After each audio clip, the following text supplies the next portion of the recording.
స్తోత్రములు స్తోత్రములు స్తోత్రములు స్తోత్రములు స్తోత్రములు స్తోత్రములు స్తోత్రములు స్తోత్రములు స్తోత్రములు తండ్రి, మహాపరిశుద్ధుడా, మహాగణుడా, మహోన్నతుడా, సర్వాధికారి, సర్వశక్తిమంతుడా, సృష్టికర్త, జీవాధిపతివైన దేవా, సర్వోన్నతుడా, మీ ఘనమైన పరిశుద్ధమైన మహోన్నతమైన నామమును బట్టి మీకు వందనాలు, స్తోత్రాలు తండ్రి గారు. గడిచిన కాలమంతా ఇంతవరకు మీ కృపలో మమ్మల్ని అందరినీ కూడా కాచి దాచి భద్రంగా జీపు చేసినందుకు వందనాలు. ఈ సిలువ ధ్యాన ఆరాధనలు 28వ రోజు ఈ రాత్రికాల కూడికను ప్రభా నా తండ్రి ఇంత సంతోషకరంగా దీవెనకరంగా జరిగించడానికి మీరు ఇచ్చిన ఈ కృప కొరకు వందనాలు చెల్లిస్తూ ఉన్నాను. అయ్యా తండ్రి, సంఘ బిడ్డలందరూ కూడా సకాలంలో మీ సన్నిధానానికి వచ్చి మీ సన్నిధిలో కూడుకొని హృదయపూర్వకంగా మీ నామమును స్తుతించి ప్రార్థించి ఆరాధించటానికి కృపనిచ్చినందుకు వందనాలు చెల్లిస్తున్నాను తండ్రి. నాయనా మా ప్రభువా, ఈరోజు ఉపవాసం చేస్తున్న బిడ్డలను పగలంతా మీరు కాపాడి నడిపించినందుకు వందనాలు తండ్రి. అయ్యా, ఇక ముందును కూడా మీరు తోడుగా ఉండి నడిపించండి. మిగిలిన దినాలన్నిటా కూడా మీ శక్తి చేత, బలము చేత, ఆత్మచేత, ప్రభావము చేత ప్రభా మీరు నింపి మీ సాక్షార్థంగా మహిమార్థంగా నిలబెట్టుకోమని కోరి ప్రార్థన చేస్తున్నాను. బాబు నీకు వందనాలు, స్తోత్రాలు. అన్ని విధాలుగా సహాయం చేయండి. బిడ్డలను ఆశీర్వదించండి, దీవించండి. ఉపవాసమును అంగీకరించండి, తగిన ప్రతిఫలం దయచేయండి.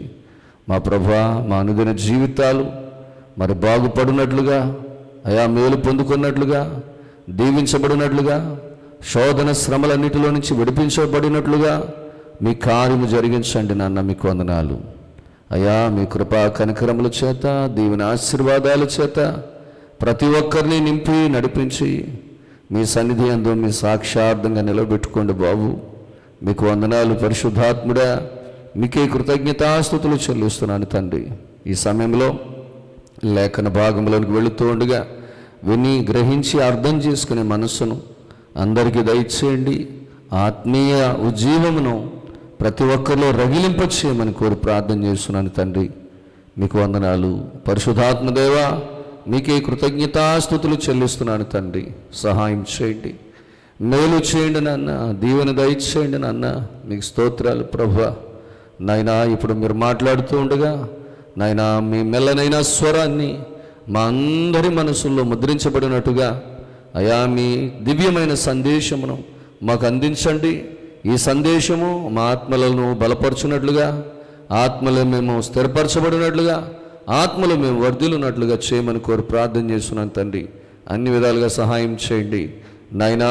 ఈ కూడికకు, ఈ సిలువ ధ్యాన ఆరాధన కూడికకు మీరు అధ్యక్షులుగా ఉండి మీ ఆత్మ స్వాధీనంలో జరిగించి తద్వారా వచ్చే సమస్తమైన మహిమ, ఘనత, ప్రభావాలు మీరే పొందుకోమని రక్షకుడైన యేసుక్రీస్తు వారి పరిశుద్ధ నామములో మిక్కిలి వినయముగా బ్రతిమలాడి వేడుకొంచున్నాను పరమ తండ్రి. ఆమేన్. హల్లెలూయా. ప్రభునందు ప్రియులరా, దేవుని పిల్లలరా, ఆదికాండము 19వ అధ్యాయము 22వ వాక్యం ద్వారా దేవుడు ఈ రాత్రి మనతో మాట్లాడబోతూ ఉన్నారు. ఆదికాండము 19వ అధ్యాయము 22వ వచనం. నీవు త్వరపడి అక్కడికి తప్పించుకొని పొమ్ము. నీవక్కడ చేరు వరకు నేనేమీ చేయలేనెను. దేవునికి స్తోత్రం కలుగుగాక. సొదొమ గొమొర్రా పట్టణమును నాశనం చేయడానికి ముందు లోతును రక్షించటానికి దేవుడు మరి లోతు ఇంటికి, ఆ పట్టణానికి వెళ్ళి ఆ ఇంటికి వెళ్ళినట్లుగా మనం చూస్తూ ఉన్నాం. లోతుకు చెప్పినటువంటి మాటలు ఇవి. లోతును అతని భార్య పిల్లలను తప్పించడానికి, రక్షించటానికి ప్రభు చెప్పిన మాటలు ఏంటో తెలుసా? ఇవి నీవు ఈ పట్టణం నుండి తప్పించుకొని నీవు చెప్పిన లేదా నువ్వు కోరుకున్న ఆ యొక్క స్థలానికి, ఆ ప్రాంతానికి నువ్వు చేరుకునే వరకు కూడా నీ నిమిత్తము నేను అప్పటి వరకు ఈ ఊరిని నాశనము చెయ్యలేను. ఎందుకంటే దుష్టులతో కూడా మరి నీతిమంతులను కూడా నేను నాశనము చేయలేను. ఎందుకంటే అబ్రహాం గారు అడిగారు, మంచివాళ్ళు మరి దుష్టులతో పాటుగా మంచివాళ్ళని కూడా చంపేస్తావా అని అడిగితే, ఎవరున్నారు అక్కడ మంచివాళ్ళు అని అడిగారట దేవుడు. అడిగితే అబ్రహాం గారు అన్నారట, ఎందుకు లేరు, ఉండరంటారా? ఒకవేళ 50 మంది నీతిమంతులు ఉంటే తప్పించవా అని అడిగారట. అంటే నీతిమంతుడు ఉంటే నీతిమంతుడు రక్షించబడతాడు, అతని ద్వారా ఊరు కూడా రక్షించబడాలి అనే ఉద్దేశం, ఆలోచనతో మరి ఈ యొక్క అబ్రహాము గారు దేవునితో మాట్లాడినట్లుగా, ప్రార్థించినట్లుగా మనం చూస్తూ ఉన్నాం. ప్రభువు ఒకవేళ నాశనం చేయాలన్నా, శాపాన్ని పంపాలన్నా, శోధన పంపాలన్నా, శ్రమను పంపాలన్నా, మరి తన బిడ్డలను కాపాడిన తర్వాత ఏదైనా చేయగలరు. తను అనుకున్న వాళ్ళు రక్షించబడిన తర్వాతే ఏ కార్యమైనా ఆయన చేస్తారు. అందుకనే మరి లోతును రక్షించాలని అనుకున్నారు కాబట్టి మరి ఆ రాత్రి ప్రిల్లర దేవుని పిల్లరా అక్కడ ఊర్లో వాళ్ళందరికీ అంధత్వాన్ని కలుగజేసి, ఆ ఇంటి తలుపు ఎక్కడుందో తెలియకుండా చేసి, తర్వాత లోతును, అతని భార్యను, అతని పిల్లల్ని తీసుకొచ్చి ఊరు బయట నిలబెట్టేసి, మీరు దయచేసి ఇంకా వెనక్కి తిరిగి చూడొద్దు, వెనక్కి తిరిగి చూడకుండా అదిగో నేను చూపిస్తున్నాను చూడండి, ఆ పర్వతానికి వెళ్ళిపోండి, మీరు అక్కడికి వెళ్ళే వరకు నేనేమీ కూడా చెయ్యలేను, ఈ పట్టణాన్ని నేను నాశనం చేయలేను. ఎందుకంటే ఆ పట్టణాన్ని నాశనం చేస్తున్నప్పుడు ఒకవేళ దానివల్ల మరి మీరు కూడా నాశనం అయిపోతారేమో, నశించిపోతారేమో, కాబట్టి మీరు వెళ్ళే వరకు కూడా నేనేమీ కూడా చేయలేను. నీతిమంతుల్ని నేను నాశనం చేయలేను, యథార్థవంతుల్ని నేను రక్షిస్తానే తప్ప వారికి ఏమాత్రం కష్టపెట్టను అని చెప్పి దేవదేవుడు మాట్లాడుతూ ఉన్నారు. అందుకని నేడు దేవుడు నీకు నాకు చెప్తున్నటువంటి మాట ఏంటో తెలుసా? నీవక్కడ చేరు వరకు నేనేమీ చేయలేను. లోతు కంటే సొదొమ గొమొర ప్రాంతాల్లో మరి అగ్నితో అది నాశనం కాబోతుంది కాబట్టి లోతు భార్య పిల్లలను వెళ్ళమన్నాడు. మరి ఈరోజు మనకెందుకు చెప్తున్నాడు దేవుడు? మనకెందుకు చెప్తున్నారు నువ్వు అక్కడికి చేరే వరకు నేనేమీ చేయలేనంటే అర్థం ఏంటి? మనం ఎక్కడికి చేరే వరకు అని దేవుడు ఏం చేయాలనుకుంటున్నాడు అని చెప్పి మనం ఆలోచన చేస్తే, బిడ్డలను పొందుకుంటాను అందరి వలె, నేను కూడా తండ్రిని అవుతాను అని బలవంతుడైనటువంటి అబ్రహాము తన సొంత తెలివి మీద, తన సొంత బలము మీద ఆధారపడినంత వరకు కూడా ఆయన జీవితంలో ఎలాంటి దేవుని కార్యము జరగలేదు. తన బలాన్ని, తన శక్తిని, తన స్థితిగతులను నమ్ముకొని 75 సంవత్సరాలు ఉండిపోయాడు. అతని వయసు 75 సంవత్సరాలు వచ్చేసింది. అప్పటిదాకా ఎందుకు పిల్లలు పుట్టలేదు? అప్పుడే ఎందుకు దేవుని మీద ఇతను ఆనుకోలేదు? అంటే అందరిలాగే నేను బలంగా ఉన్నాను కాబట్టి నాకు ఖచ్చితంగా పిల్లలు పుడతారు, అందరిలాగే నేను క్షేమంగా ఉన్నాను, అందరిలాగే నేను సంతోషంగా ఉన్నాను కాబట్టి ప్రియులారా, దేవుని పిల్లలారా, మరి సొంత తెలివితేటల మీద అతను ఆధారపడి అలా అనుకున్నంత కాలం కూడా అతనికి పిల్లలు కలగల, అతడు దీవించబడలా, అతడు ఆశీర్వదించబడలా. నా ప్రియ సహోదరి సహోదరుల దేవుని పిల్లరా, అందుకని ఆయన చెప్తాడు అక్కడ, ఆ బలము మీద ఆధారపడినంతసేపు, నా తెలివి మీద నేను ఆధారపడినంతసేపు మరి పిల్లలు పుట్టారా అండి? లేదు. ఎప్పుడైతే అబ్రహాము తన సొంత తెలివి మీద, బలం మీద ఆధారపడినంత వరకు దేవుడు ఆయన జీవితంలో ఏ కార్యం కూడా చేయలేదు. కానీ ఎప్పుడైతే తన శరీరం మృతతుల్యమైంది, ఎప్పుడైతే శారా స్త్రీ ధర్మం కోల్పోయింది అని అనిపించిందో అప్పుడు పూర్తిగా వాళ్ళు దేవుని మీద ఆధారపడడం అసలు విశ్వాసం అన్నమాట. దేవునికి స్తోత్రం కలుగును గాక. రోమపత్రికలో 4వ అధ్యాయము 19, 20, 21 వచనాలు చూద్దాం. చూడండి, రోమపత్రిక 4వ అధ్యాయము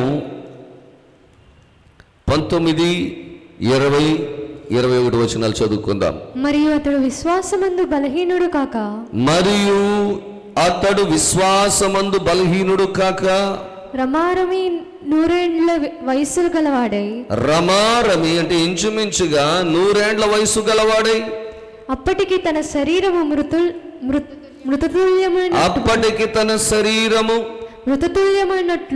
మృతతుల్యమైనట్లును శారా గర్భము మృతతుల్యమైనట్టును ఆలోచించెను గాని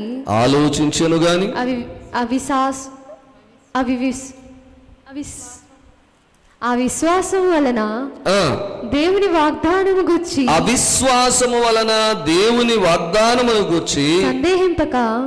సందేహింపక దేవుని మహిమ పరిచెను.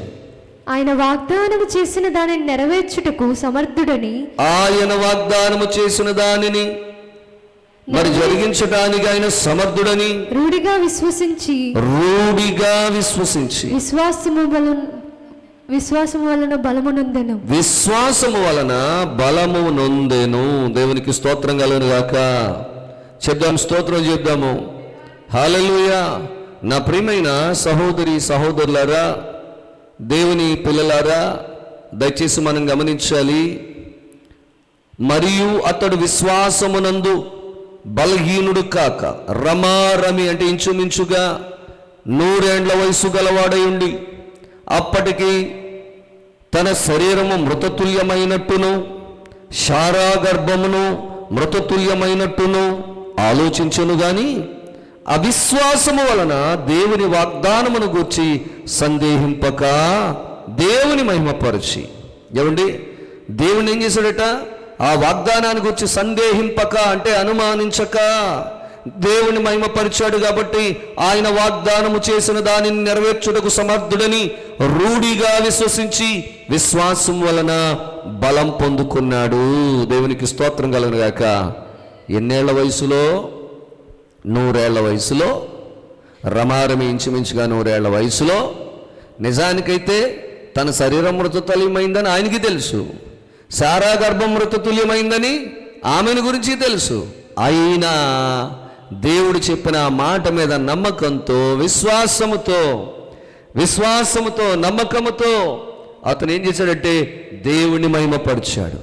ఏమాత్రము సందేహింపకుండా దేవుణ్ణి మహిమపరిచాడు. కాబట్టి ప్రియులారా, దేవుని పిల్లలారా, విశ్వాసం వలన ఇతడు బలం పొందుకున్నాడు. హల్లెలూయా, హల్లెలూయా. నువ్వు అక్కడికి చేరు వరకు నేనేమీ చేయలేను అంటే దాని అర్థం ఏంటి? ఇతని బలం మీద ఇతను ఆధారపడినంతసేపు దేవుడు ఏమీ చేయలేదు. ఇతని శక్తి మీద, శారా బలం మీద, శారాకి వీరికి ఉన్నటువంటి ఆరోగ్యకరమైన పరిస్థితిని బట్టి, తన మీద తనకు నమ్మకం ఉంది కాబట్టి దేవుడు ఏ కార్యం చేయలేదు. కానీ అరే, మన శరీరం మృతతుల్యమైపోయింది, ఇంకా ఈ శరీరం అంటది కదా శారా, బలము ఉడిగిన దానను ఇది నా పట్ల నా జీవితంలో ఎలా జరుగుద్ది అని అనుకుందంట. ప్రియులరా, అవిశ్వాసంతో ఉన్నంతసేపు, తన బలం మీద తాను ఆధారపడినంతసేపు ఏ విధమైన దేవుని కార్యము కూడా అబ్రహాము గారి జీవితంలో జరగలేదు అని చెప్తా ఉన్నాను. దేవునికి స్తోత్రం కలుగును గాక. మరి ఎప్పుడు జరిగింది? విశ్వాసము ద్వారా దేవుడే దీన్ని చేయగలడు. నా బలముతో, నా శక్తితో, నా మరి గొప్పతనంతో నేనేమీ చేయలేను అని ఏ రోజైతే తెలుసుకున్నాడో ఆ రోజు ఎవరి మీద ఆధారపడడం అలవాటు చేసుకున్నాడట? దేవుని మీద ఆనుకోవడం మరి అలవాటు చేసుకున్నాడు. దేవునికి స్తోత్రం కలుగును గాక. హల్లెలూయా. ఎప్పుడైతే దేవుని మీద ఆధారపడ్డాడో ఆ రోజే దేవుడు కార్యం జరిగించాడు. ఆ రోజే మూయబడిన శారా గర్భం ఏమైందట? తిరిగి తెరవబడినట్లుగా బైబిల్ గ్రంథంలో మనం చూస్తూ ఉన్నాం. దేవునికి స్తోత్రం కలుగును గాక. విశ్వాసము వలన అతడు ఏం పొందుకున్నాడు? బలాన్ని పొందుకుని మరలా ఆరోగ్యవంతుడిగా మారిపోయాడు. దేవునికి స్తోత్రం కలుగును గాక. హల్లెలూయా, హల్లెలూయా. అందుకని ప్రియులరా, దేవుని పిల్లరా, అతడు మరలా పిల్లలను కనే సామర్థ్యము, ఆ శక్తి దేవుడు ఆయనకి ఇచ్చాడు. ఎందుకంటే దేవుని మీద ఆధారపడితేనే. అక్కడికి చేరే వరకు నేనేం చేయలేనంటే నువ్వు కోరుకున్న స్థలంలోనికి, నేను చెప్పిన స్థలంలోనికి నువ్వు వెళ్ళే వరకు కూడా నేనేం చేయలేను. ఈరోజు దేవుడు మనల్ని ఎక్కడికి వెళ్ళమని కోరుకుంటున్నారు? మనం ఎక్కడి వరకు వెళ్ళాలని దేవుడు కోరుకుంటున్నారు? విశ్వాసపు లోతులలోనికి మనం వెళ్ళాలని దేవుడు కోరుకుంటున్నాడు. దేవునికి స్తోత్రం కలుగును గాక. హల్లెలూయా. కానీ లోతుకి వెళ్తున్నామా, పైపైన ఉన్నాం? మనం ఎప్పుడు చూసినా పైపైనే ఉంటుంది మన భక్తి. పైకి భక్తి, లోపల దాని శక్తిని ఆశ్రయించేటటువంటి పరిస్థితి లేదండి. అలాగే మోసంతో కూడినటువంటి ధోరణిలో సంపాదించినటువంటి ఆస్తి తనను ప్రాణగంధము నుండి తప్పించలేక ఒంటరి అయినటువంటి యాకోబు దేవునితో, మరి ఎప్పుడైతే దేవునితో ఒక రాత్రంతా కూడా పోరాడాడో అప్పుడు వచ్చినటువంటి పరిస్థితి ఏంటంటే, ఇప్పుడు దేవుడు ఎప్పుడైతే తొడగూటి మీద కొట్టాడో అది వసిలిపోయిందో, ఇప్పుడు నిలబడలేక ఇప్పుడు తన దగ్గర ఉన్న చేతి కర్ర మీద ఏం చేశాడట? ఆనుకున్నాడట. ఇప్పుడు ఆ చేతి కర్ర మీద ఆనుకోవడం అంటే ఎవరి మీద ఆనుకున్నట్టు? దేవుని మీద ఆనుకున్నట్టే. దేవునికి స్తోత్రం కలగగాక. అప్పటి వరకు నేను ఎలాగైనా బ్రతికేయగలను, నేనేం చేసైనా బ్రతకగలను, ఎవరినైనా మోసం చేసి కూడా నేను బ్రతకగలను అనుకుని ఉండొచ్చు. మామగారు ఈయన మోసం చేస్తుంటే ఈయనేమో మామగారిని మోసం చేసే ప్రయత్నం ప్రారంభించాడు. అందుకనే దాని మీద అతడు ఆధారపడినంతసేపు కూడా శత్రుభయం ఏమన్నా తగ్గిందా? ఆఖరికి ఆ యబ్బోకు రేవు దాటి ఇంకా అన్నగారు ఉండే ప్రాంతం దగ్గరికి వస్తుంది అనేటప్పటికి ఇంకా భయం ఎక్కువైపోయింది. ఇంకెవరికి? యాకోబు గారికి భయం ఎక్కువైపోయింది. అతడు మోసం చేసి, అన్యాయం చేసి, అబద్ధాలు చెప్పి, మరి దుర్మార్గమైన క్రియలు చేసి, పాపిష్టి పనులు చేసి, మరి అతను సంపాదించిన ఆస్తి తన ప్రాణాపాయా నుంచి ఏమైనా తప్పించగలిగిందా? మనం ఆలోచన చేయాలి. అబ్రహాము సొంత శక్తితో ఏమైనా సాధించగలిగాడా? మనం ఆలోచన చేయాలి. పిల్లరా, దేవుని పిల్లరా, అది మన వల్ల కాదు కదా, రాబోయే తరాల వల్ల కూడా కాదు అని చెప్పి నేను ప్రభు పేరిట నేను తెలియజేస్తా ఉన్నాను. దేవునికి స్తోత్రం కలుగును గాక. హల్లెలూయా. దేవుని మీద ఆధారపడినప్పుడు తెలిసింది యాకోబుకి, దేవుడే నా బలము అని. హల్లెలూయా. ఎవరు నా బలము? దేవుడే నా బలము. అబ్రహాముకి ఎప్పుడు తెలిసింది? దేవుని మీద ఆధారపడితే అదే అసలైన విశ్వాసం. ఆ విశ్వాసము దగ్గరికి నువ్వు చేరుకునే వరకు నేనేం చేయలేను. ఏమండి, నమ్ముట నీ వలనైతే నమ్మేవాడికి సమస్తం సాధ్యమంటారు. నువ్వు నమ్మకం దగ్గరికి రావాలి. నువ్వు అక్కడికి వెళ్ళే వరకు కూడా, నీవు అక్కడికి చేరే వరకు కూడా నేనేం చేయలేను. అమ్మా, మీరు భక్తి చేస్తున్న దేవుడు ఏమన్నా చేస్తాడు, మీరు ప్రార్థన చేస్తేనే దేవుడు ఏమన్నా చేస్తాడు, మీరు హృదయపూర్వకంగా దేవుణ్ణి ఆరాధిస్తేనే దేవుడు ఏమైనా చేస్తారు. ఇవేం చేయకుండా దేవుని దగ్గర నుంచి మనం పొందుకోవడానికి అర్హులం కూడా కాదు, యోగ్యులం ఎంత మాత్రము కూడా కాదని చెప్పి నేను ప్రభు పేరిట నేను తెలియజేస్తా ఉన్నాను. అబ్రహాం గారేమో మరి అసలు పూర్తిగా దేవుని మీద ఆధారపడేటటువంటి ఆ యొక్క గొప్ప విశ్వాసం మనం కలిగి ఉండాలి. అప్పుడే మనం అక్కడికి చేరినట్టు. అలాగే ప్రియులరా, మన మీద మనం కాకుండా మోసముతో కూడిన సంపాదన మీద ఆధారపడకుండా, ప్రియులరా, మరి కష్టపడ్డది కొంచెం అయినా చాలు, దాని మీద నువ్వు ఆనుకోవాలి, దేవుణ్ణి బ్రతిమలాడుకోవాలి. దేవుని మీద ఆధారపడినప్పుడు తెలిసింది ఎవరికి? యాకోబుకి, దేవుడే నా బలం, దేవుడే నా శక్తి, దేవుడే నా బలం. దేవునికి స్తోత్రం కలుగును గాక. హల్లెలూయా.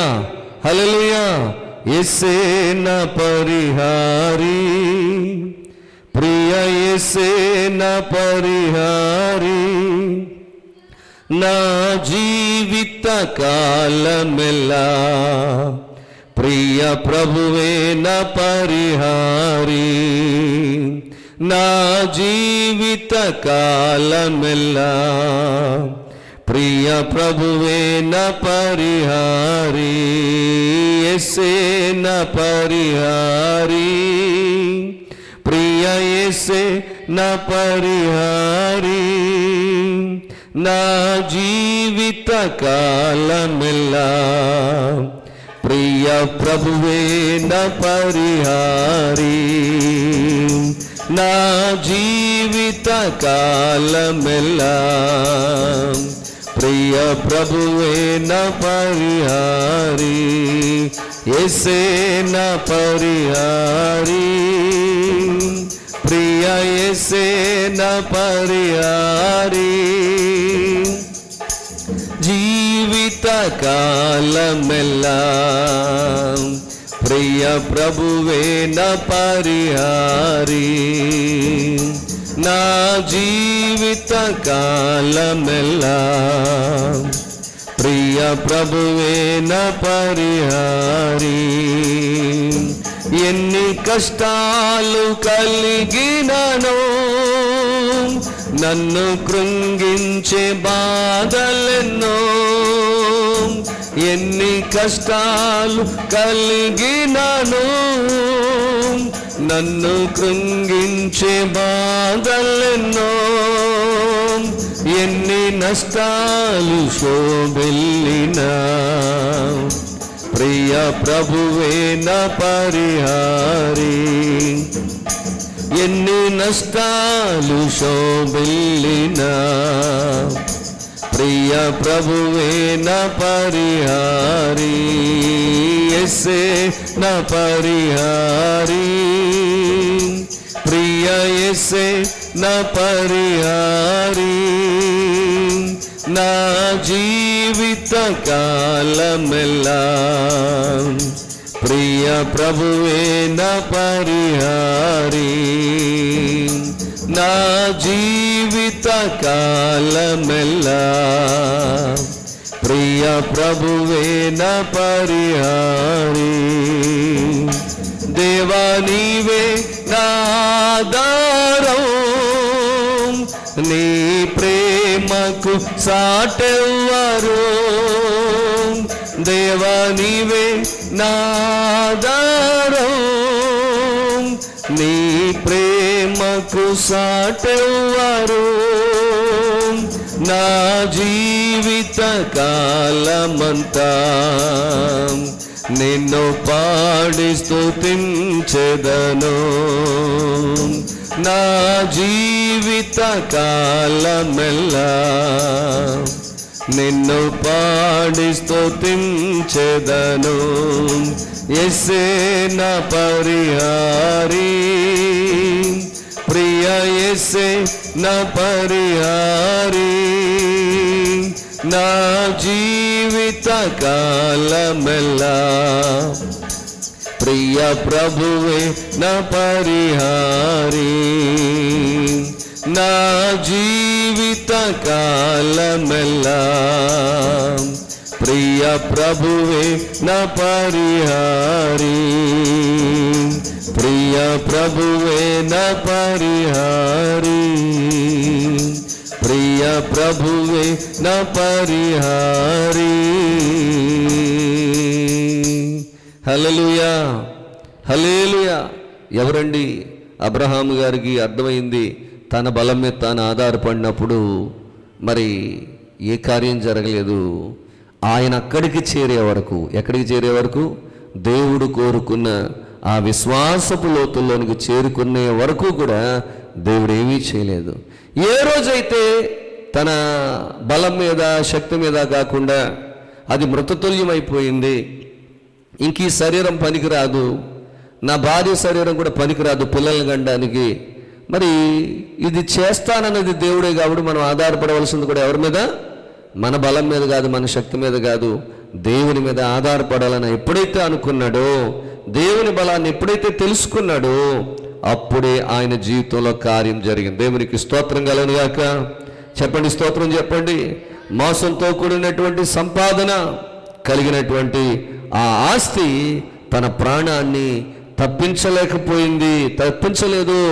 ఆ ఆస్తి వల్ల నేను తప్పించబడలేను అని ఎప్పుడైతే యాకోబుకి అర్థమైందో, అప్పుడు అనుకున్నాడు, నా బలం నా డబ్బు కాదు, నా తెలివి కాదు, నా శక్తి కాదు, కానీ నా బలం నా దేవుడే నా బలం, నా దేవుడే నా శక్తి. నిజమే, అలాగా అక్కడికి చేరుకునే వరకు, ఎక్కడికి? దేవుడే నా బలము అనే స్థితికి యాకోబు చేరుకునే వరకు కూడా యాకోబు జీవితంలో దేవుని కార్యాలు ఏమీ జరగలేదు. ఏ రోజైతే మరి దేవుని మీద ఆనుకున్నాడో, ఏ రోజైతే దేవుని మీద ఆధారపడమే, నా బలం కాదు, నా తెలివి కాదు, నా జ్ఞానం కాదు, నా చదువు కాదు, నా పదవి కాదు, నేను చేసే జాబు కాదు, అసలు నా బలం ఎవరయ్యా అంటే దేవుడే నా బలం అని ఎప్పుడైతే తెలుసుకున్నాడో నిజంగా దేవుని యొక్క గొప్ప కార్యం జరిగింది. దేవునికి స్తోత్రం కలుగును గాక.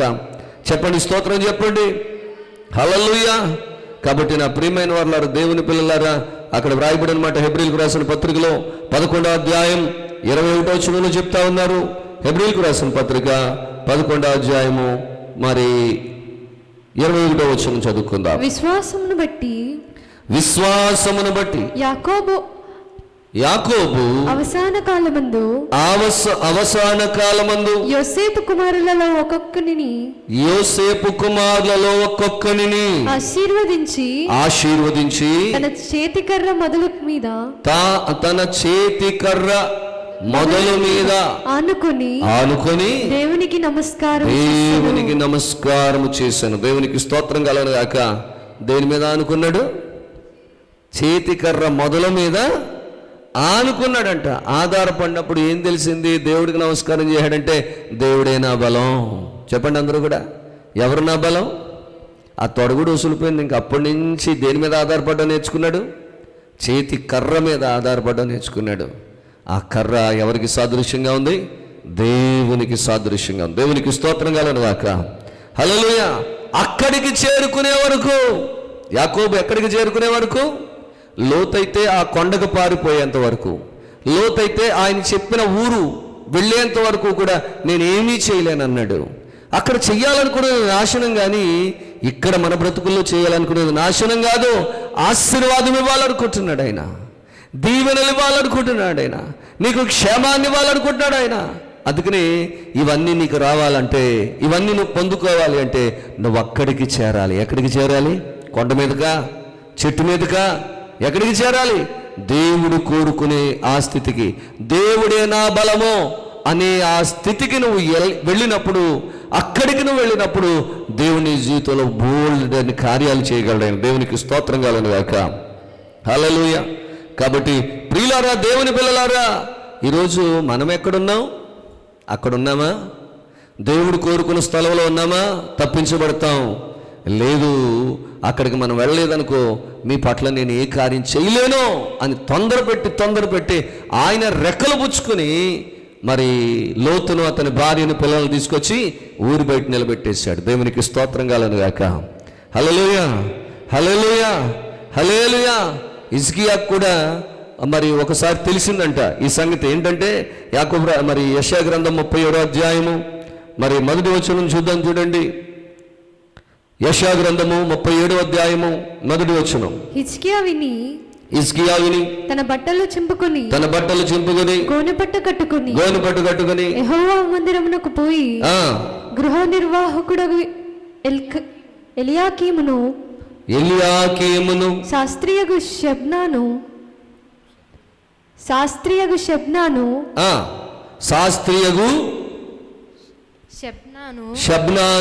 యాజకులలో పెద్దలను ఆమోజు కుమారుడును ప్రవక్తయునైన యెషయా యొద్దకు పంపెను.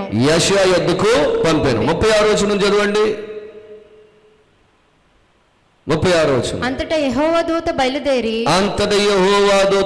అష్షూరు వారి దండుపేటలో 185,000 మందిని మొత్తెను. నిజమే, మానవులు మనం అనేక మార్లు, అనేక పరిస్థితుల్లో మనకు తెలియకుండా మనం ఒకవైపు ప్రార్థన చేస్తూ దేవునిపై ఆధారపడుతూనే మరోవైపు మన సొంత జ్ఞానాన్ని నమ్ముకుంటాం, సొంత బలం మీద ఆధారపడతాం, మనుషులను ఆశ్రయిస్తూ ఉంటాం. ప్రార్థనను, దేవుణ్ణి మనం ఏం చేస్తూ ఉంటామంటే నిర్లక్ష్యం చేస్తాం.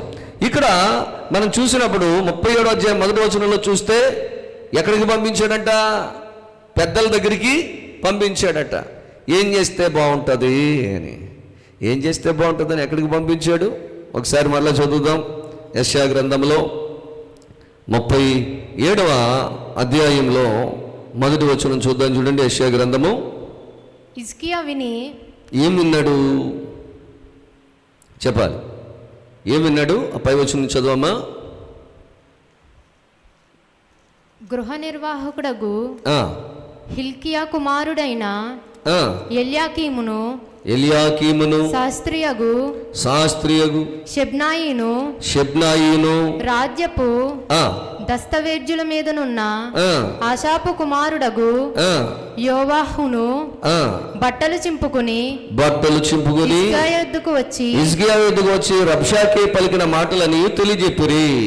హిజ్కియా విని ఆ మాటలు విని, ఎందుకు రబ్షాకే దేవదోషం చేశాడు అంటే దేవుడిని దూషించాడు ఈ యొక్క రబ్షాకే అనే వ్యక్తి.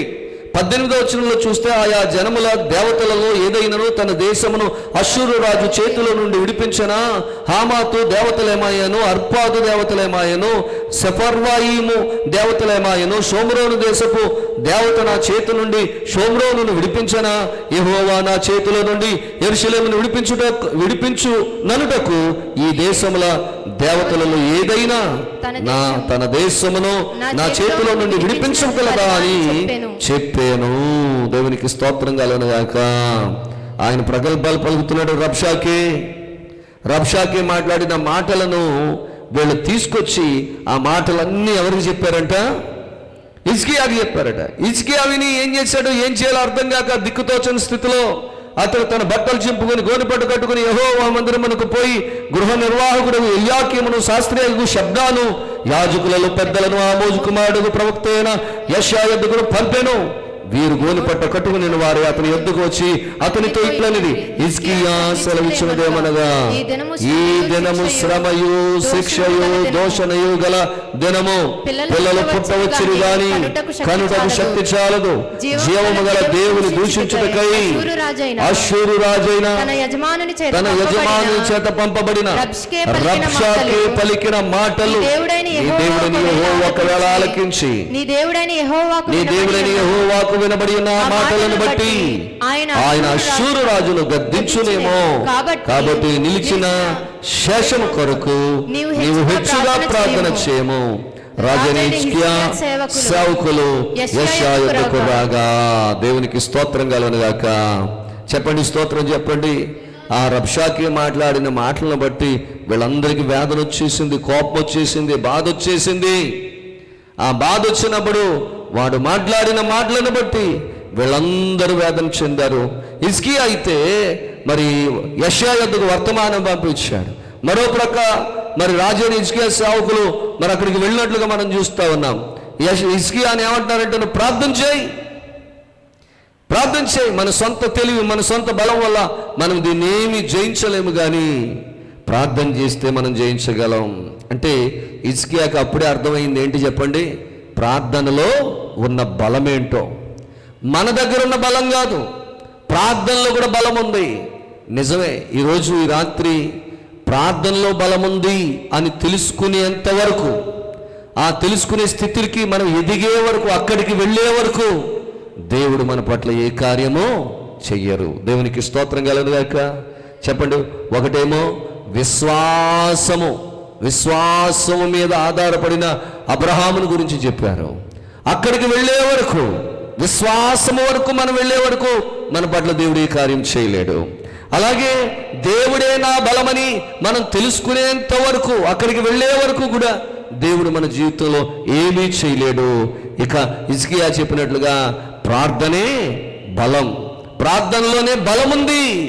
ప్రార్థన చేస్తేనే ఏ కార్యమైనా జరుగుతుంది అని తెలుసుకునే స్థితికి వెళ్ళినప్పుడు, అక్కడికి వెళ్ళే వరకు నేనేమీ చేయలేను. ఇవాళ మనం ఇక్కడే ఉండిపోతే దేవుని కార్యాలు ఏమైనా జరుగుతాయా? జరగవు. దేవుని కార్యాలు ఏమైనా జరుగుతాయా? ప్రార్థనలోనే బలం ఉందని తెలుసుకునే స్థితికి అక్కడికి మనం వెళితే మన జీవితంలో కార్యాలు జరుగుతాయి.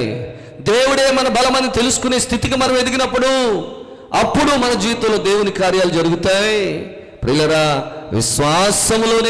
విశ్వాసము ద్వారానే దేవుని కార్యాలు జరుగుతాయని అబ్రహాము అక్కడికి వెళ్ళినట్లుగా అక్కడ వరకు మనం వెళితేనే కానీ దేవుడు మన జీవితంలో ఏ కార్యములు ఎంత మాత్రము కూడా జరిగించరని చెప్పి ప్రభు పేరిట నేను తెలియజేస్తా ఉన్నాను. దేవునికే మహిమ కలుగును గాక. హల్లెలూయా, హల్లెలూయా. మన సొంత జ్ఞానం, ఓ పక్కన దేవుని ప్రార్థన చేస్తూ ఉంటామంట, ఓ పక్కన దేవునికి మొరపెడతా ఉంటామంట, దేవుణ్ణి ఆశ్రయిస్తూ ఉంటామంట, మరో పక్కన మనుషులు కూడా ఆశ్రయిస్తాం. అంటే ఈ బలం సరిపోవట్లేదా? మనం పూర్తిగా అక్కడ వరకు వెళ్ళాలి. ఎక్కడి వరకుని? పూర్తిగా దేవుని మీద ఆధారపడే వరకు వెళ్ళాలి. అక్కడ వరకు వెళితేనే కానీ, పూర్తిగా ఆయన మీద ఆధారపడితేనే కానీ ఏ విధమైన దేవుని కార్యాలు మన జీవితంలో ఎంత మాత్రము కూడా జరగవు. మరి ఎక్కడికి చేరాలి? అక్కడికి చేరాలి అంటే మనం ప్రార్థన నిర్లక్ష్యం చేయకూడదు. సమస్యకు పరిష్కారం మనం పొందుకోవాలి. ఎస్, నా సమస్యకు నేను పరిష్కారం పొందుకోవాలంటే మొదటిగా నేను దేవుని సన్నిధానానికి వెళ్ళాలి, ప్రార్థనా జీవితంలోనికి వెళ్ళాలి, దేవుని మీద ఆధారపడే జీవితంలోనికి వెళ్ళాలి. దేవునికి మొరపెట్టి నా బాధంతా, నా కష్టమంతా కూడా ఆయనకి చెప్పుకునే స్థితికి నేను వెళ్ళాలి. అప్పుడే నా పట్ల ఏదైనా దేవుడు కార్యము చేయగలుగుతాడు. దేవునికి స్తోత్రం కలుగుగాక. అందుకనే దావీదు అంటాడు కదా, నా కొండ నీవే, నా కోట నీవే, నా ఆశ్రయదుర్గం నీవే, నా బలము, నా జ్ఞానము, నా సమస్తము కూడా అన్నీ నీవే ప్రభు అని చెప్పి మరి దావీదు భక్తుడు ఆ మాట తెలియజేస్తా ఉన్నాడు. దేవునికి స్తోత్రం కలుగుగాక. నీ శక్తి, నీ జ్ఞానం ఎలాంటి అంటే దేవుని దృష్టి కంటే అది వెర్రితనం, అది మురికి వస్త్రాల్లో ఉంది, వెర్రితనంగా ఉంది. కాబట్టి మన జ్ఞానం పనికిరాదు, మన తెలివి పనికిరాదు, మనకున్న బలం పనికిరాదు. పూర్తిగా మన తెలివి మీద, మన జ్ఞానం మీద మనం ఆధారపడినంత వరకు కూడా, అక్కడికి దేవుని యొద్దకు చేరనంత వరకు కూడా మరి ఆయన ఏమీ చేయలేనని సూటిగా చెప్తా ఉన్నాడు. నా ప్రియ తల్లి, చెల్లి, ప్రియమేనన్న తమ్ముడు, ఈ రాత్రి రాత్రి రాత్రి నీ జీవితంలో నువ్వు కూడా అక్కడికి చేరుకోవాలి. లోతును వెళ్ళమన్న చోటికి కాదు ఈ రాత్రి నేను వెళ్ళమనేది, విశ్వాసము యొద్దకు వెళ్ళమంటున్నాడు, ప్రార్థన యొద్దకు వెళ్ళమంటున్నాడు. దేవుని మీద దేవుడే నా బలము అనే స్థితికి నిన్ను వెళ్ళమంటున్నారు. నువ్వు తప్ప ఇంకా నాకు ఇంకెవ్వరూ లేరయ్య అనే స్థాయికి నువ్వు ఎప్పుడైతే వెళ్తావో, ఎప్పుడైతే యాకోబు తన చేతి కర్ర మొదల మీద ఆనుకున్నాడో, అంటే దేవుని మీద ఆనుకున్నాడో, ఆధారపడ్డాడో, అప్పుడే దేవుని కార్యాలు ఆయన జీవితంలో ప్రారంభమయ్యాయి అని చెప్పి ప్రభు పేరిట నేను తెలియజేస్తా ఉన్నాను. హల్లెలూయా, హల్లెలూయా, హల్లెలూయా. ఎవరి మీద ఆధారపడాలట? దేవుని మీద ఆధారపడాలి, ఆధారపడాలి. ఆ స్థితికి వెళ్ళాలి. నువ్వు లేకుండా ఏమీ చేయడానికి నాకు శక్తి లేదు అని చెప్పే స్థితికి మనం చేరుకునే వరకు, నువ్వు లేకపోతే నేనేం చేయలేను ప్రభా, నా శక్తి చాలదు, నా బలం చాలదు. మరి సొలొమోన్ని రాజుగా చిన్న వయసులోని సింహాసనం మీద కూర్చోబెడుతుంటుంటే ఆయన ఏమన్నాడు చెప్పండి? ఇంత గొప్ప ప్రజలను పరిపాలన చేయడానికి నాకు శక్తి చాలదు, జ్ఞానం చాలదు, బలం చాలదు, వివేకం చాలదు. అవన్నీ నువ్వు ఇస్తే అని అంటే, అబ్బా నువ్వు అవి కావాలని అడిగా, చూసావా ఇక్కడ తగిలిందయ్యా బాబు, ఇక్కడ టచ్ అయింది నాకు అని చెప్పి వాటితో పాటుగా నువ్వు అడగని వాటిని కూడా ఈరోజు నేను నీకు ఇచ్చేస్తున్నాను అన్నారు దేవుడు. దేవునికి స్తోత్రం కలుగును గాక. అతని విధానం దేవుని హృదయాన్ని తాకిందండి. అందుకని అడిగిన దానితో పాటు అడగని దానిని కూడా దేవుడు ఏం చేశారు? మరి సొలొమోనుకి ఇచ్చేసినట్లుగా మనం చూస్తా ఉన్నాం. దేవునికి స్తోత్రం కలుగును గాక. ఆ స్థితికి మనం వెళ్ళాలి, ఆ స్థితికి మనం ఎదగాలి. మన జీవితంలో ఎలాంటి దేవుని కార్యాలను చూడాలన్నా ఆ స్థితికి మనం ఎదగాలి.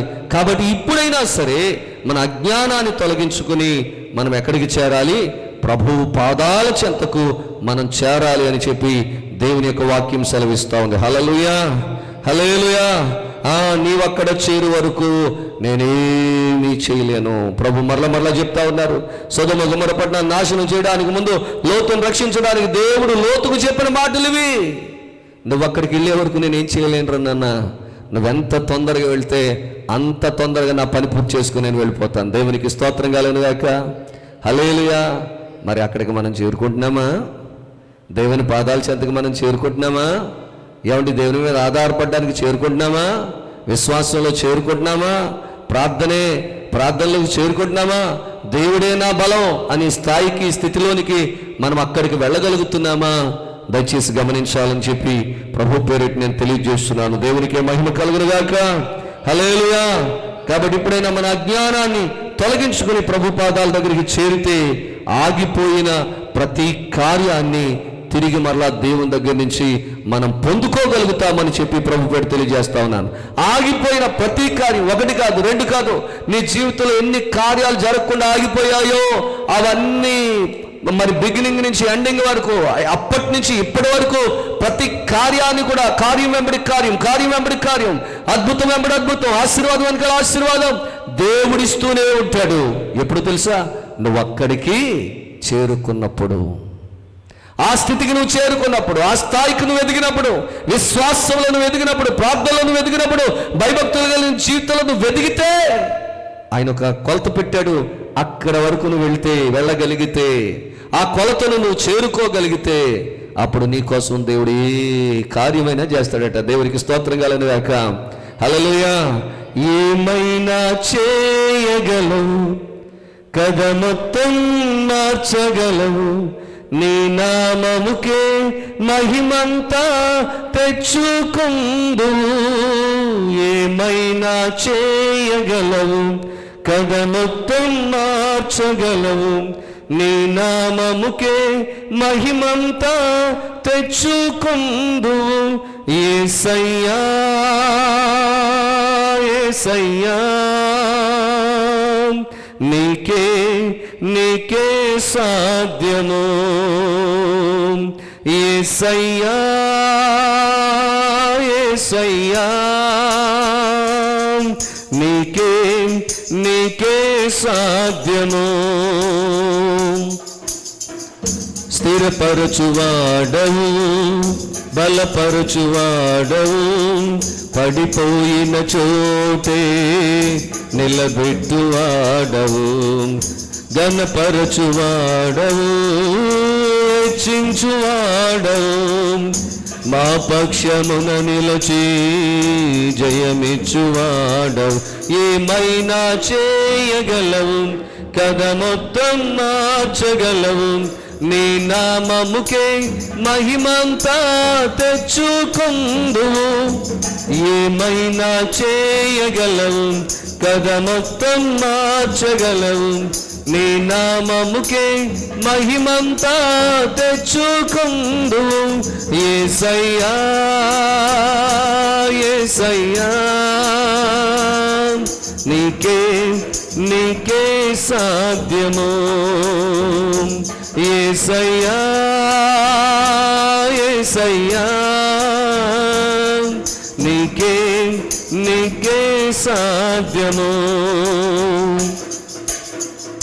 సర్వకృపానిధి మా పరమ కుమ్మరి, నీ చేతిలోనే మా జీవమున్నది. సర్వకృపానిధి మా పరమ కుమ్మరి, నీ చేతిలోనే మా జీవమున్నది. మా దేవా, నీ ఆలోచనలన్నీ ఎంతో గొప్పవి, మా ఊహకు మించిన కార్యములెన్నో జరిగించుచున్నవి. మా దేవా, నీ ఆలోచనలన్నీ ఎంతో గొప్పవి, మా ఊహకు మించిన కార్యములెన్నో జరిగించుచున్నవి. ఏమైనా చేయగలవు, కథ మొత్తం మార్చగలవు, నీ నామముకే మహిమంతా తెచ్చుకుందువు. ఏమైనా చేయగలవు, కథ మొత్తం మార్చగలవు, నీ నామముకే మహిమంతా తెచ్చుకుందువు. యేసయ్యా యేసయ్యా, నీకే సాధ్యము. యేసయ్యా యేసయ్యా, నీకే సాధ్యము. నీ ఆజ్ఞ లేనిదే ఏదైనా జరుగునా, నీ కంచె దాటగా శత్రువుకు సాధ్యమా. నీ ఆజ్ఞ లేనిదే ఏదైనా జరుగునా, నీ కంచె దాటగా శత్రువుకు సాధ్యమా? మా దేవా నీవే మా తోడుంటే అంతే చాలును. అపవాది తలచిన కీడులన్నీ మేలైపోవును. మా దేవా నీవే మా తోడుంటే అంతే చాలును. అపవాది తలచిన కీడులన్నీ మేలైపోవును. ఏమైనా చేయగలవు, కథ మొత్తం మార్చగలవు. నీ నామముకే మహిమంతా తెచ్చుకుందువు. ఏమైనా చేయగలవు, కథ మొత్తం మార్చగలవు. నీ నామముకే మహిమంతా తెచ్చుకుందువు. యేసయ్యా యేసయ్యా నీకే నీకే సాధ్యము. యేసయ్యా యేసయ్యా నీకే నీకే సాధ్యము. స్థిరపరచువాడవు, బలపరచువాడవు. పడిపోయిన చోటే నిలబెట్టువాడవు. ఘనపరచువాడవు, హెచ్చించువాడవు. మా పక్షమున నిలచి జయమిచ్చువాడవు. ఏమైనా చేయగలవు, కథ మొత్తం మార్చగలవు. నీ నామముకే మహిమంతా తెచ్చుకుందువు. ఏమైనా చేయగలవు, కథ మొత్తం మార్చగలవు. నీ నామముకే మహిమంతా తెచ్చుకుందువు. యేసయ్యా యేసయ్యా నీకే నీకే సాధ్యము. యేసయ్యా యేసయ్యా నీకే నీకే సాధ్యము. యేసయ్యా యేసయ్యా నీకే నీకే సాధ్యము. యేసయ్యా యేసయ్యా నీకే నీకే సాధ్యము. నీకే నీకే సాధ్యము. హల్లెలూయా హల్లెలూయా. దేవుని పరిశుద్ధ నామమునకు మహిమ కలుగునుగాక. నా ప్రియ సహోదరులు సహోదరులు దయచేసి గమనించాలి. అందుకని మనం అక్కడికి చేరుకోవాలని ఎవరు కోరుకుంటున్నారు? దేవదేవుడు కోరుకుంటా ఉన్నారు. చేరుకోవాలి. ఆయన చెప్పిన ఆ చోటుకు మనం చేరుకునేవారిగా ఉండాలి. అబ్రహాము తన సొంత బలం మీద, ఎందుకంటే అందరిలాగా నాకు బలం ఉంది, నా భార్య ఆరోగ్యంగానే ఉంది కాబట్టి మా ఇద్దరికి ఖచ్చితంగా పిల్లలు పుడతారని అనుకునేవాడు. కానీ తన శరీరం మృతతుల్యమైందని, తన భార్య గర్భము కూడా మృతతుల్యమైందని, మా వల్లేం కాదు, ఇది దేవుని వల్లే సాధ్యమని చెప్పి ఎప్పుడైతే దేవుని మీద విశ్వాసం పెట్టుకున్నాడో, ఆ విశ్వాసం దగ్గరికి చేరుకోగలిగాడో, అక్కడికి వెళ్ళగలిగాడో, అప్పుడే దేవుని కార్యం ఆయన జీవితంలో ప్రారంభమైంది. అప్పుడే ఆయన జీవితంలో ఆ ఆశీర్వాదం వచ్చింది. అక్కడికి చేరుకుంటేనే నేనేమైనా చేయగలను, నువ్వు అక్కడికి చేరుకోకపోతే నేనేమీ చేయలేను అంటున్నాడు దేవుడు. నిజమే. ఈరోజు ఈ రాత్రి మనం కూడా అక్కడికి చేరుకోవాలి. విశ్వాసముతో, మన బలం మీద కాదు, మన శక్తి మీద కాదు, దేవుని మీద మనం ఆధారపడగలిగే ఆ విశ్వాసం, ఆ నమ్మకం, ఆ స్థాయికి మనం అక్కడికి వెళ్ళగలిగినప్పుడు ఖచ్చితంగా మన జీవితంలో కూడా ఈ రాత్రి దేవుని కార్యాలు జరుగుతాయి. మరి తన మోసంతో సంపాదించిన డబ్బు తన ప్రాణాన్ని రక్షించలేదని తెలుసుకున్నాడు. తనను రక్షించగలిగినది దేవుడే, బలమైన దేవుడే అని చెప్పి దేవుడే నా బలం అనే స్థాయికి ఎప్పుడైతే యాకోబు వెళ్ళాడో అప్పుడు ప్రాణాపాయం నుంచి తప్పించబడ్డాడు. అన్నగారు ఏమీ అనకుండా అహింసగా కౌగులించుకున్నారు, ముద్దు పెట్టుకున్నారు. పర్లేదు, ఒకరు యోగక్షేమాల కూడా తెలుసుకున్నారు. మరి ఎప్పుడైతే దేవుని మీద ఆనుకున్నాడో, దేవుని చేతి మీద ఆనుకున్నాడో, అప్పుడే దేవుడే నా బలం, నా బలంతో లేకపోతే నేను సంపాదించిన ధనంతో నేనేం చేయలేను అని అనుకుని తెల్లవార్లు కూడా దేవుని దగ్గర పెనుగులాడాడు. ఎందుకంటే ఈ డబ్బు నన్ను రక్షించదు, ఈ ఆస్తి నన్ను రక్షించదు, నేను మా మామగారిని మోసం చేసి సంపాదించిందో, మా అన్నను మోసం చేసి సంపాదించిందో, ఎలా సంపాదించిన ఉగ్రత దినమందు ఆస్తి అక్కరకు రాదు. దేవుడే నా బలం, నన్ను బలపరిచేవాడు నువ్వే, తప్పించేవాడవు నువ్వే, దేవుడే నా బలం అని ఎప్పుడైతే అక్కడికి చేరుకున్నాడో, అక్కడికి వెళ్ళగలిగాడో, దేవుడే నా బలం అనే స్థాయికి వెళ్ళగలిగాడో, అప్పుడే దేవుడు ఆయన పట్ల కార్యం చేశారు. నిజమే, ఈ రాత్రి మనం కూడా మన సొంత బలం, సొంత తెలివి మీద, లేకపోతే మనం సంపాదన మీద మనం ఆధారపడి నేను ఎలాగైనా చేయగలను అనుకుంటున్నావేమో. కానీ నువ్వు కూడా అక్కడికి వెళ్ళాలి. దేవుడే నా బలం అనే స్థాయికి నువ్వు వెళ్ళాలి. అక్కడికి నువ్వు చేరుకోగలిగినప్పుడు దేవుడు నీ పట్ల కూడా కార్యం చేస్తారని చెప్పి ప్రభు పేరుడు తెలియజేస్తున్నాను. అలాగే మరి ప్రార్థనే బలం అనుకున్నాడు. ప్రార్థన ప్రార్థన ప్రార్థన ప్రార్థన ప్రార్థన ఉంటేనే ఏమైనా జరుగుద్ది, నాకు నేను ఏం చేయలేనని చెప్పి హిజ్కియా రాజు కూడా దేవుని మీద ఆనుకున్నప్పుడు, ప్రార్థన మీద ఆనుకున్నప్పుడు, ప్రార్థనే నా బలం అనుకున్నాడు. ప్రార్థనలోనే ఆ బలం ఏముందో తెలుసుకోగలిగాడు. మనం కూడా అక్కడికి చేరుకోగలగాలి. ప్రార్థనలో బలం ఉందనే స్థితికి మనం చేరుకోగలగాలి. అక్కడికి వెళ్ళకపోతే నేను ఏమీ చేయలేనంటున్నాడు ప్రభు. కాబట్టి ప్రియులరా, మనం అక్కడికి వెళ్ళగలుగుదామా? ప్రార్థనే బలమనే స్థాయికి మనం వెళ్ళగలుగుదామా? దేవుడే నా బలమనే స్థాయికి మనం అక్కడికి చేరుకోగలుగుదామా?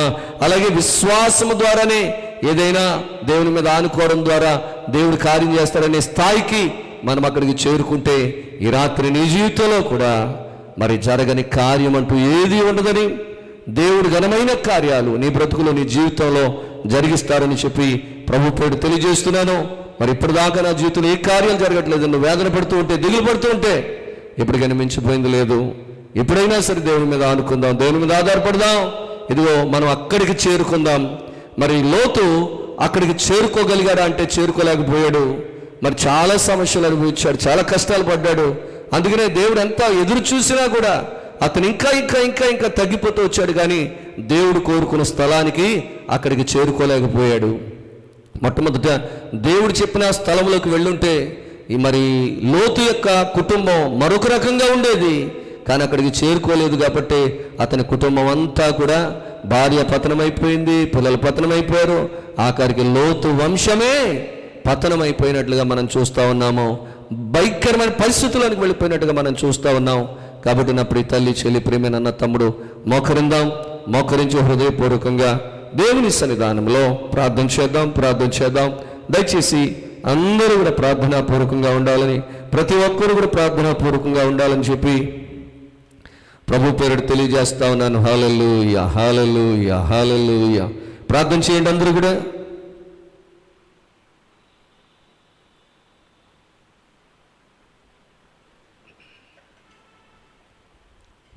స్తోత్రములు, స్తోత్రములు, స్తోత్రములు, స్తోత్రములు, స్తోత్రములు. మహాపరిశుద్ధుడా, మహాగణుడా, మహోన్నతుడా, సర్వాధికారి, సర్వశక్తిమంతుడా, సృష్టికర్త, జీవాధిపతి అయిన దేవా, మీ యొక్క పరిశుద్ధమైన, ఘనమైన, ఉన్నతమైన నామమును బట్టి మీకు వందనాలు, స్తోత్రాలు చెల్లిస్తూ ఉన్నాము. రాత్రి ప్రభువా, చేరవలసిన చోటికి చేరితేనే మీ కార్యాలు జరుగుతాయని లేఖనం ద్వారా సెలవిచ్చారు. నిజమే, చేరవలసిన చోటుకి నువ్వు చేరావా? నువ్వు అక్కడికి చేరుకునే వరకు నేనేమీ చేయలేని దేవుడు మాట్లాడుతూ ఉన్నారు. ఆ చేరవలసిన చోటు ప్రియులరా, మరి పూర్తిగా దేవునిపై ఆధారపడే విశ్వాసం దగ్గరికి మనం చేరుకోగలగాలి. అలాగే ప్రియులరా, దేవుని పిల్లలారా, మరి దేవునిపై ఆనుకునేటట్లుగా, దేవుడే నా బలమని తెలుసుకునే ఆ స్థితికి మనం చేరుకునే వరకు కూడా మనం చేరుకోవలసిన చోటు ఆ దేవుడే నా బలం అనేదే మనం చేరుకోవాల్సిన చోటు. ఆ చోటుకు నువ్వు చేరుకున్నావా? విశ్వాసమే మరి మన బలము, విశ్వాసమే దేవుని మీద పూర్తిగా ఆధారపడమే విశ్వాసం యొక్క గొప్పతనమని నువ్వు తెలుసుకోగలిగితే నువ్వు చేరుకోవలసిన చోటు అదే అని చెప్పి ప్రభు మాట్లాడుతూ ఉన్నారు. మరి ప్రార్థనలో ఉన్న బలమేంటో హిజ్కియా తెలుసుకున్నట్లుగా ఈ రాత్రి ఆ ప్రార్థనలో ఉన్న బలమేంటో నువ్వు కూడా తెలుసుకోగలిగే చోటికి నువ్వు చేరుకోగలిగితే గనక ఖచ్చితంగా దేవుడు నీ పట్ల కార్యాలు చేయగలరు. నువ్వు అక్కడికి చేరుకోలేకుండా లోకం వైపు ఎడవబడుతున్నావేమో, శరీరాశల వైపు, నేత్రాశల వైపు మరులు కల్పబడుతున్నావేమో, అపవాది నిన్ను సులువుగా చిక్కుల్లో పాడేస్తున్నాడేమో. అందుకని అపవాది తంత్రాల్లో, మంత్రాల్లో, కుతంత్రాల్లో మనం పడిపోకుండా మెలకువగా ఉండి ప్రార్థన చేసి మరి నువ్వు చేరవలసిన చోటేదో తెలుసుకుని అక్కడికి నువ్వు చేరుకుంటే నీ జీవితంలో ఈ రాత్రి ఏ గొప్ప కార్యమైనా సరే చేయటానికి దేవదేవుడు సిద్ధంగా ఉన్నాడు. మరి అక్కడికి నువ్వు చేరవలసిన చోటు నువ్వు తెలుసుకుని అక్కడికి నువ్వు చేరుకోగలుగుతాననే విశ్వాసం నీకున్నట్లయితే మోకరించి ప్రార్థనలో ఏకీభవిందాం. హల్లెలూయా, హల్లెలూయా, హల్లెలూయా. పరిశుద్ధుడా, పరిశుద్ధుడా, పరిశుద్ధుడా ప్రభువా, జీవాధిపతి అయిన మా తండ్రి, సర్వాధికారి అయిన మా దేవా, సర్వశక్తిమంతుడా, సృష్టికర్త, మీకు పరిశుద్ధమైన ఘనమైన ఉన్నతమైన నామమును బట్టి మీకు వందనాలు, స్తోత్రాలు. ఈ సిలువ ఆరాధనలలో 28వ రోజు అయా ఈ రాత్రికాల కూడిక ఎంతో దీవెనకరంగా ఆశీర్వాదకరంగా మీరు జరిగించినందుకు వందనాలు ప్రభువా. ఈ రాత్రి లేఖన భాగము ద్వారా అయా నువ్వు చేరవలసిన చోటికి నువ్వు చేరావా అని మమ్మల్ని అడుగుతా ఉన్నారు. నిజమే, అసలు ఆ చోటేంటో కూడా మాకు తెలియనప్పుడు మేము అక్కడికి ఎలా చేరుకోగలుగుతాం ప్రభువా? ఆ చోటేదో ఈ రాత్రి మీరు మాకు బయలుపరిచారు. అబ్రహాము ఆ చోటులో ఉన్నట్టుగా చూపించారు. అలాగే తండ్రి ప్రభువా, యాకోబు ఆ చోటులో ఉన్నట్టుగా చూపించారు. హిజ్కియా ఆ చోటులో ఉన్నట్టుగా చూపించారు. మేము కూడా అబ్రహాము చేరిన చోటుకి మేము చేరాలని, అయా ఇదిగో తండ్రి యాకోబు చేరిన చోటుకు చేరాలని, అయా ఇదిగో ప్రభువా హిజ్కియా చేరిన చోటుకు మేము చేర్చబడగలిగితే, అక్కడికి మేము వెళ్ళగలిగితే, వెళ్ళవలసిన చోటులోనికి, చేరవలసిన చోటులోనికి మేము చేరగలిగితే మీరు ఏదైనా చేయడానికి సమర్థులని చెప్పి అయా మీరు మాట్లాడిన తీరు, మీరు మాట్లాడిన విధానమును బట్టి మీ కృతజ్ఞత వందనాలు, స్తోత్రాలు చెల్లిస్తూ ఉన్నాం. వెత్తబడి నీ మాటలు అందరూ హృదయాలు బదులుపరచండి, వాక్యానుసారంగా జీవింపచేయండి, ఆత్మలో బలపరచండి, ఆత్మలో స్థిరపరచండి. ఈ వాక్యాన్ని పదే పదే మరలా నెమరు వేసుకోవడానికి సహాయం చేయండి, ఆత్మానుసారంగా జీవించడానికి సహాయం చేయండి ప్రభువా. అయా చేరవలసిన చోటేదో తెలుసుకుని ఆ గమ్యానికి చేరుకుని మీ ద్వారా కార్యాలు జరిగేటట్లుగా, మేలులు పొందుకునేటట్లుగా, దీవెనలు పొందుకునేటట్లుగా, ఆశీర్వాదాలు పొందుకునేటట్లుగా మీ కార్యము జరిగించమని కోరి ప్రార్థన చేస్తున్నాను బాబు. మీకు వందనాలు తండ్రి గారు, మీకు స్తోత్రాలు, కృతజ్ఞతాస్తుతులు చెల్లిస్తున్నాను తండ్రి. స్తోత్రములు, స్తోత్రములు, స్తోత్రములు, స్తోత్రములు తండ్రి. పరిశుద్ధాత్మదేవ మీకే కృతజ్ఞత వందనాలు చెల్లిస్తున్నాను తండ్రి. సహాయం చేయండి నాన్న, కృప చూపించండి నాన్న. ఈ రోజు విన్న ఈ వర్తమానం అందరూ హృదయాలు పగిలిపరచండి అయ్యా. వాక్యాన్ని నెమరు వేసుకోవడం సహాయం చేయండి, వాక్యములు బలపరచండి, వాక్యములు స్థిరపరచండి ప్రభువా. వాక్యములు ఆనందింపచేయమని, వాక్యములు ఉజ్జీవింపచేయమని కోరి ప్రార్థన చేస్తున్నాను ప్రభువా. మీకు వందనాలు తండ్రి గారు, మీకే కృతజ్ఞతాస్తుతులు చెల్లిస్తున్నాను. అన్ని విధాలుగా సహాయం చేయండి. ప్రతి బిడ్డను కూడా ఈరోజు ఎంతమంది అయితే ఈ సిలువ ఆరాధన కూడికలో పాల్పంపులు పొందారో వారందరూ యేసు నామములో ఆశీర్వదించబడుదురుగాక, వారి కుటుంబాలు ఆశీర్వదించబడునుగాక, వారి పిల్లలు ఆశీర్వదించబడుదురుగాక, పిల్లల చదువుల్లో, ఉద్యోగ విషయాల్లో, వివాహ విషయాల్లో ఆశీర్వదించబడుదురుగాక, అయా వారి జాబ్ ఇంటర్వ్యూస్లో ఆశీర్వదించబడుదురుగాక, వారి ప్రయాణాల్లో మీ కృపతోడే ఉండునుగాక, వారి పాడి పంటలు దీవించబడునుగాక, అయా ఇదిగో తండ్రి చేతి వృత్తులు, కుల వృత్తులు దీవించబడునుగాక. ఏ గృహంలో కూడా కష్టం అనేది కానీ, కన్నీరు అనేది కానీ లేకుండా గొప్ప సంతోషము, ఆనందము, ఆశీర్వాదము, దీవెన, శాశ్వత జీవము ప్రతి ఒక్కరికి ప్రసాదించమని కోరి ప్రార్థన చేస్తున్నాను బాబు. నీకు వందనాలు. అన్ని విధాలుగా సహాయం చేయండి అయినా, మేలుతో నింపండి నాయన, దీవెన ఆశీర్వాదాలతో నింపండి. సంఘం అంతటిని కూడా బలపరచండి, ఉపవాసం చేస్తున్న బిడ్డలను బలపరచండి, సహవాసంలో వారిని బలపరచండి ఆయన. దినదినము దినదినము వాక్యములో, ప్రార్థనలో, ఆత్మీయతలో ఎదుగుతూ ప్రభువా మీ సాక్షాత్తుగా మహిమార్థంగా జీవించడానికి మీ కృపను గ్రహించమని, రాత్రి తిరిగి మళ్ళీ ఎవరి గృహాలకు వారు, ఎవరి గ్రామాలకు వారు తిరిగి వెళ్ళొచ్చుగా సురక్షితంగా క్షేమంగా వారు వారి గృహాలకు, గ్రామాలకు, గమ్యాలకు చేర్చమని, మళ్ళీ మీ చిత్తమైతే రగడాల్సినైతే రేపు ఏకజాం ప్రార్థనలోను, రేపు మరి ప్రభా రేపు ఆదివారం ఆరాధనలో మళ్ళీ మేమందరం కూడా పాలుపంపులు పొందడానికి సహాయం దయచేయమని కోరి ప్రార్థన చేస్తున్నాను తండ్రి. ద్రాక్షరమ్మ సంఘబిడ్డలను, ఆదివారపురం సంఘబిడ్డలను, బెంగురుస్పాల సంఘబిడ్డలను, గోలల చెరువు సంఘబిడ్డలను, రామచంద్రపురం సంఘబిడ్డలు అందరినీ కూడా పేరు పేరున మీరు దీవించండి, ఆశీర్వదించండి ప్రభువా. కృప చూపించండి నాయన, కరుణించండి నాయన. మీ దేవునితో నింపండి ప్రభా. మీరు అక్కడి కొరకు, రాజ్యం కొరకు మమ్మల్ని సిద్ధపరిచి సమస్త మహిమ, ఘనత, ప్రభావాలు మీరే పొందుకోమని రక్షకుడైన యేసుక్రీస్తు వారి పరిశుద్ధ నామములో మిక్కిలి వినయముగా బ్రతిమలాడి వేడుకొనిచున్నాను పరమ తండ్రి, ఆమేన్. మన తండ్రి అయిన యెహోవా యొక్కయు, కుమారుడైన యేసుక్రీస్తు ప్రభువారి యొక్కయు, పరిశుద్ధాత్మ యొక్క నామములో మీకందరికీ కృపా సమాధానములు కలుగునుగాక. మీ ఆత్మలకు రక్షణ కలుగును గాక, మీ మనస్సులకు నెమ్మది కలుగును గాక, మీ శరీరమునకు స్వస్థత కలుగును గాక. దేవదేవుడు మిమ్మలను మీ కుటుంబ సభ్యులను బలపరిచి ప్రభు యొక్క రెండవ రాకకు అనంత జీవమునకు దేవుడు మిమ్మలను సిద్ధపరచును గాక. ఆమేన్, ఆమేన్, ఆమేన్. మీ అందరికీ నా వందనాలు. దేవుడు మిమ్మల్ని దీవించును గాక.